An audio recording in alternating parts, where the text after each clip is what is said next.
नमस्कार. नात्यातील वादळ भाग 14. मनोहर मामाकडून निघाल्यावर समर्थने थेट आपले घर गाठले. त्याचे आई बाबा दोघेही डायनिंग एरियात बसून समर्थ आणि विधीबद्दलच बोलत होते. गाडीच्या आवाजाने दोघांचे लक्ष दरवाजाकडे गेले. उमाबाई म्हणाल्या, समर्थ आला वाटतं. तिकडे बिचाऱ्या विधीचे काय झाले असेल कुणास ठाऊक. तोच समर्थने धावतच घरात प्रवेश केला.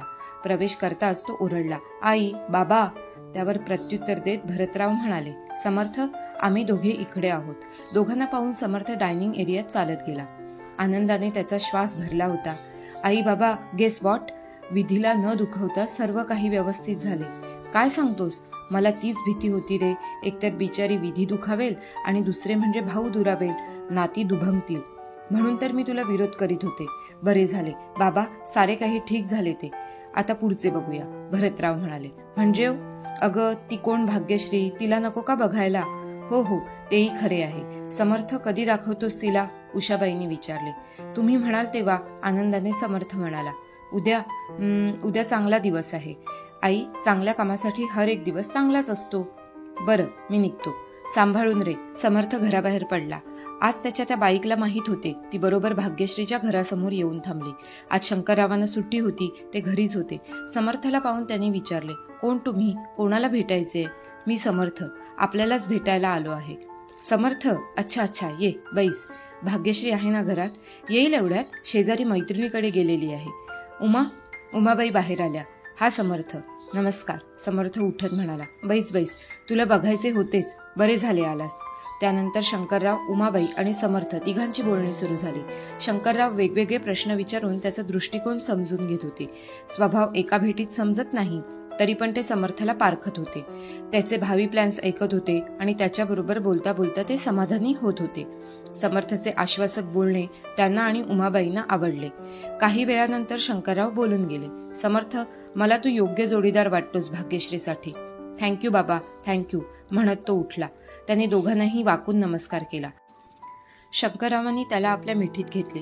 त्यांच्या चेहऱ्यावर आनंद होता आणि डोळ्यात आनंद अश्रू. बाबा प्लीज. आनंद झाला आणि आमचा हा आनंद तू कायम टिकवायचा आहेस. आमच्या भाग्यश्रीला आनंदात ठेव. प्रॉमिस बाबा, मी भाग्यश्रीला खूप जपेन. काळजी करू नका. उद्या माझे आई बाबा भाग्यश्रीला बघायला आले तर चालेल ना? हो, अवश्य येऊ दे. म्हणजे कसे सगळे रितसर होईल, उमाबाई उत्साहाने म्हणाल्या. पण धनश्रीच्या आधी लग्न म्हणजे तोच तर प्रश्न आहे. बाबा, लग्न ठरवूया, फक्त ठरवूया, किंवा एंगेजमेंट करूया, नंतर लग्न. 1-2 वर्षे लागू दे, काही हरकत नाही, समर्थ म्हणाला. अरे, पण तुझ्या घरच्यांनी थांबले पाहिजे ना? नक्की थांबतील आणि या 1-2 वर्षात मी स्वतःच्या पायावर व्यवस्थित उभाही राहीन. मग तर खूपच छान. अगं, बघत काय राहिलीस? चहा आण आधी, नंतर काहीतरी गोड कर. हो, आत्ता आणते चहा. उमाबाई किचनमध्ये गेल्या. त्याच वेळी धनश्री आणि भाग्यश्री दोघी घरी आल्या. समर्थला अचानक बाबांसमोर बघून भाग्यश्री गोंधळली. समर्थ, कधी आलास तू? अचानक? अरे, फोन तरी करायचा. बाबा, हा समर्थ. झाली आहे आमची ओळख. बाबांचा कडक स्वर. बाबा, तुम्ही असे रागवू नका. पण काय, तुम्हाला मोकळीक दिली ते चुकलेच माझे. बाबा, या दोघांचे ऐकून तरी घ्या, धनश्री म्हणाली. मी बाबांना खूप समजावले, पण ते. समर्थ उदास स्वरात म्हणाला. अरे देवा, बाबा प्लीज ऐकून घ्या, भाग्यश्री काकुतीला येऊन म्हणाली. काय ऐकायचे? त्याने सगळे सांगितले. काय बोललास तू? भाग्यश्री समर्थला विचारू लागली. तिचे डोळे वाहू लागले. भाग्यश्री, तू रडू नकोस, मी बघते, धनश्री तिला धीर देत होती. बाबांनी हळूच समर्थला खुणावले. समर्थला हसू येत होते, पण ते त्याने प्रयासाने अडविले. बाहेर काय चाललंय हे माहीत नसणाऱ्या उमाबाई चहाचा ट्रे घेऊन तेथे आल्या. समर्थ, चहा घे. अरे, या दोघी कधी आल्या? भाग्या, आता तुला उद्याच्या तयारीला लागले पाहिजे. उद्याची तयारी? ती कसली? धनश्रीने प्रश्न केला. कसले म्हणून काय विचारतेस? त्या दोघांनी काही सांगितले नाही. आपल्या भाग्याला बघायला येणार आहेत. म्हणजे? भाग्यश्रीने न राहून प्रश्न केला. कोण गाई येणार बघायला? धनश्रीने विचारले. समर्थचे आई बाबा. त्यांना नको का तुला बघायला? बाबा. भाग्यश्री बाबांकडे धावली. बाबांनी तिला जवळ घेतले. भाग्यश्री रडू लागली. गंमत केली थोडी, बाबा हसत म्हणाले. हा समर्थ आवडला आम्हा दोघांना. बाबा, केवढे घाबरवलेत तुम्ही, भाग्यश्री डोळे पुसत म्हणाली. म्हणजे एवढे काय बोलला होतात तुम्ही? उमा, थोडी गंमत केली. मला माहिती असते तर मीही सहभागी झाले असते. सगळ्यांच्या चेहऱ्यावर हास्य उमटले. भाग्यश्रीचे डोळे आनंदाने अजूनही वाहत होते, तर समर्थचा चेहरा प्रसन्नतेने उजळून निघाला होता. धनश्रीलाही खूप आनंद झाला. थोड्या वेळाने समर्थ निघून गेला. त्याने सोहमला सर्व काही कळवले. भाग्यश्रीने पूनमला फोन लावला. हाय पूनम. हाय, काय ग, आवाजात काही वेगळे जाणवते आहे? काय विशेष? सगळंच. म्हणजे समजेल असं सांग ना. पूनम, तू आणि सोहमने आम्हाला एकत्र आणले. आता घरच्यांनी आम्हाला एकत्र करण्याचा घाट घातला. You mean? Oh my God, खरेच? हो ग, उद्या समर्थचे आई बाबा येणार आहेत बघायला. तू पण उद्या लवकर ये ग.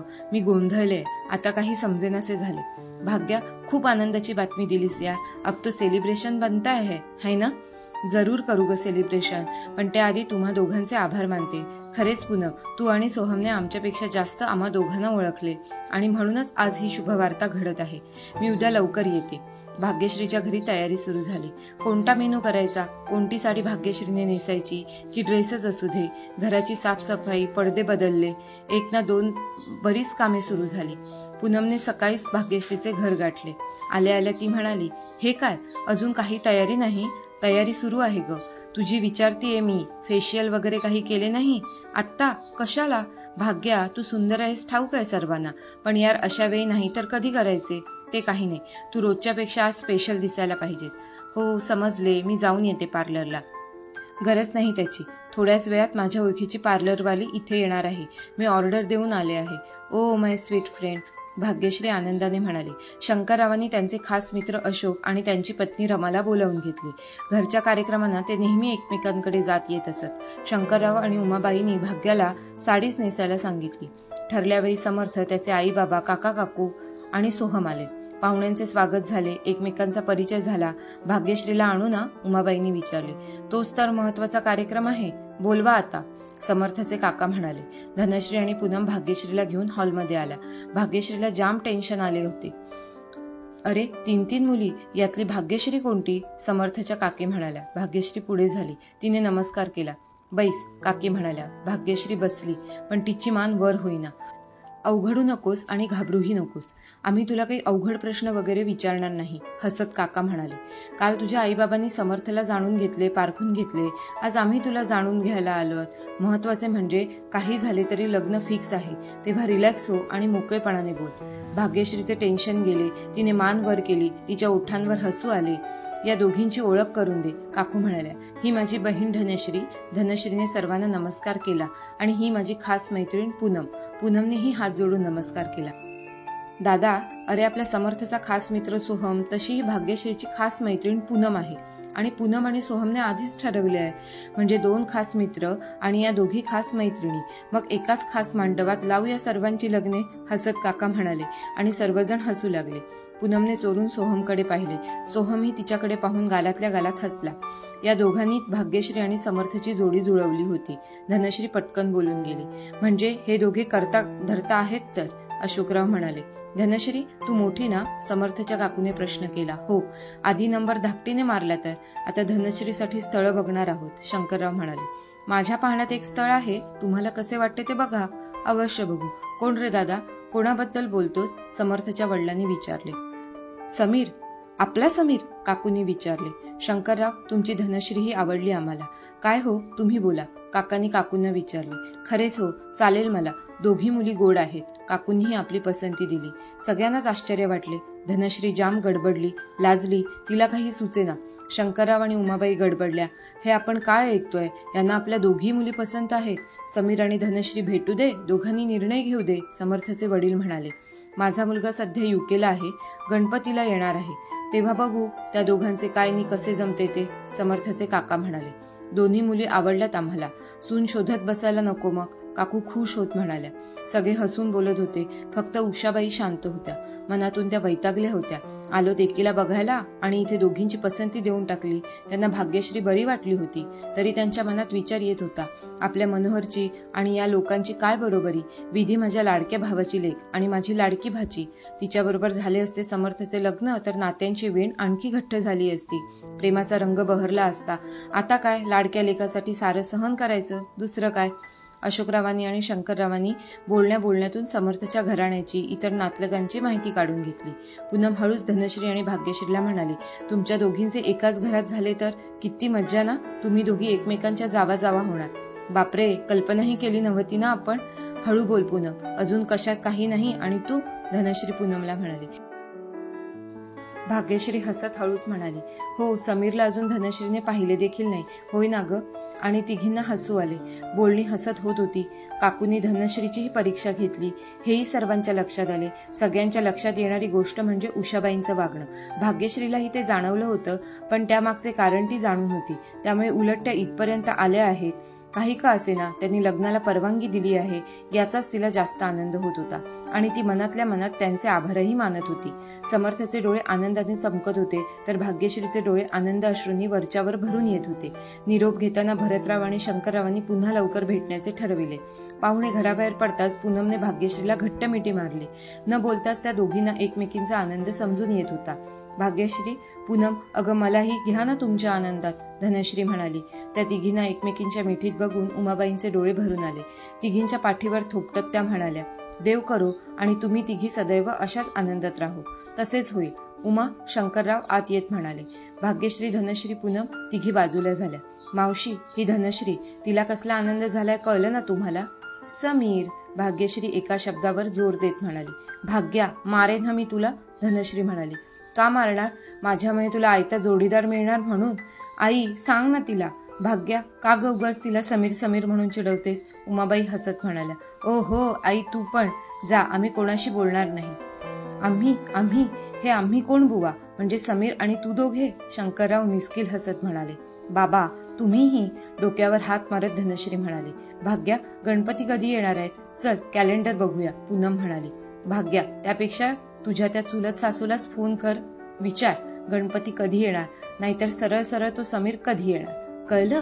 रुसव्याने धनश्री म्हणाली. आणि सगळेच खो खो हसू लागले. धनश्रीही त्यांच्याबरोबर हसण्यात सामील झाली. चेष्टा राहू दे, आता हा विषय म्हणजे समीरचा विषय बाजूला ठेवू. समीरला पाहिल्याशिवाय तो विषय नको. दुसरे म्हणजे भाग्यश्रीच्या लग्नाबद्दल आत्ताच कोणाला काही बोलायचे नाही. योग्य वेळी सांगूस, शंकररावांनी मनातले सांगितले. होय बाई, हेच बरोबर. उगाच चौकशा सुरू होतील. पूनम, आता तुझेही ठरवून टाक. उगाच टांगती तलवार नको. चला देवासमोर साखर ठेवूया. देवासमोर साखर ठेवून सर्वांनी श्रद्धेने नमस्कार केला. सर्वांच्याच मनावरचे दडपण दूर झाले. त्यानंतर भाग्यश्री आणि समर्थ भेटले तेव्हा दोघेही आनंदून गेलेले. एकमेकांवर प्रेम होतेच, जिव्हाळा होताच, पण या भेटीत आपण आता फक्त एकमेकांचे आहोत ही हक्काची भावना दोघांनाही जाणवून गेली. किती सुंदर होती ती भावना, न बोलताच डोळ्यातून दिसणारी, अनुभूती देणारी, अस्पर्शीय, तरीही हृदयाला स्पर्श करणारी. या गोष्टीला साधारण महिना झाला असेल. प्रीतमचा फोन आला. उमाबाईंनी रिसीव्ह केला. मामी, येत्या शुक्रवारी मी तुमच्याकडे येतोय. शनिवार रविवार सर्वांनी माझ्यासाठी राखून ठेवायचं आहे. अरे पण काय विशेष ते तरी सांग. मामी, आल्यानंतर सांगतो. धनश्री, भाग्यश्री, मामा सगळ्यांना सांगा. शनिवार रविवार काहीही कामे ठेवू नका. अरे पण मामी, बाय, येतो शुक्रवारी रात्रीपर्यंत. या प्रीतमच्या अर्धवट बोलण्याने सर्वांचीच उत्सुकता चाळवली. प्रत्येकाने आपापली मते सांगितली. खरे काय ते प्रीतम आल्याशिवाय समजणार नव्हते. शुक्रवारी संध्याकाळीच प्रीतम आला. प्रीतम दुसऱ्यांना कामाला लावायची विद्या शिकून आलास तर? ओह, आय एम सॉरी. माझ्यामुळे कोणाला त्रास झाला का? सर्वांनाच झालाय. आमच्या डोक्याला विचार करण्याचा त्रास झाला, धनश्री हसत म्हणाली. ओ, असे होय. हो, तसेच होय, भाग्यश्री म्हणाली. आता आणखीन त्रास द्यायला आलो आहे, पण ते नंतर सांगतो. आधी मामीच्या हातचा गरमागरम चहा. बघ, मीही ऐकत थांबले. आत्ता आणते चहा.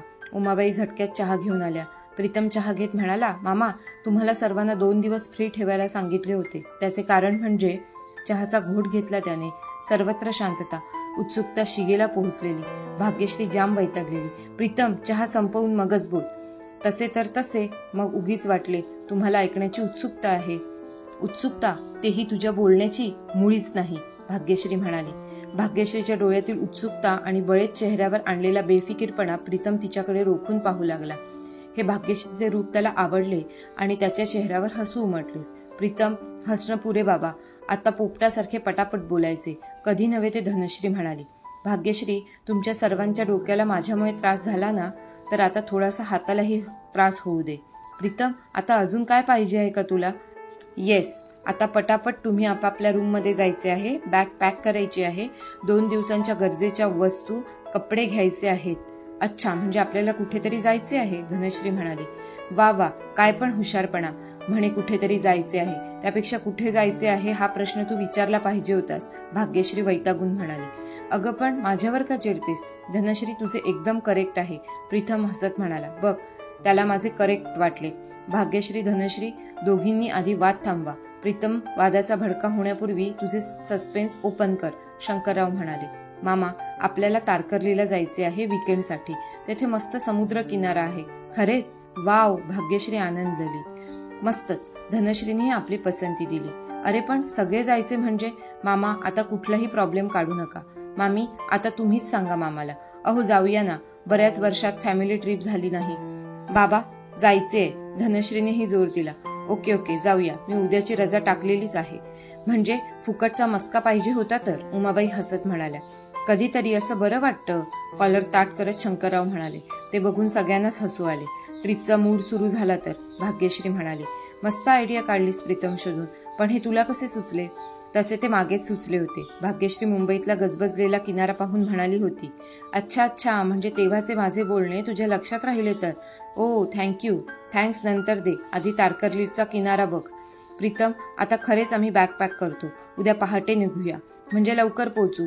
हां, हेच बरे, उमाबाई म्हणाल्या. आणि मग बॅकपॅकिंग, गप्पा आणि रात्रीची जेवणे आवरणे कसे झाले समजलेही नाही. सगळेच उत्साही होते. श्रोते हो, या कथेचा पुढचा भाग पाहण्यासाठी खाली दिलेल्या लिंकवर क्लिक करा. इथे तुम्हाला पुढचा भाग मिळून जाईल. तसेच चॅनलवर नवीन असाल तर लोगोवर क्लिक करून चॅनलला सबस्क्राईब करा आणि पुढील व्हिडिओचे नोटिफिकेशन त्वरित मिळवण्यासाठी बेल बटन ऑन करा. कथा आवडली असल्यास लाईक, शेअर आणि कमेंट करा. तुमचा प्रतिसाद आमच्यासाठी खूप महत्त्वपूर्ण आहे.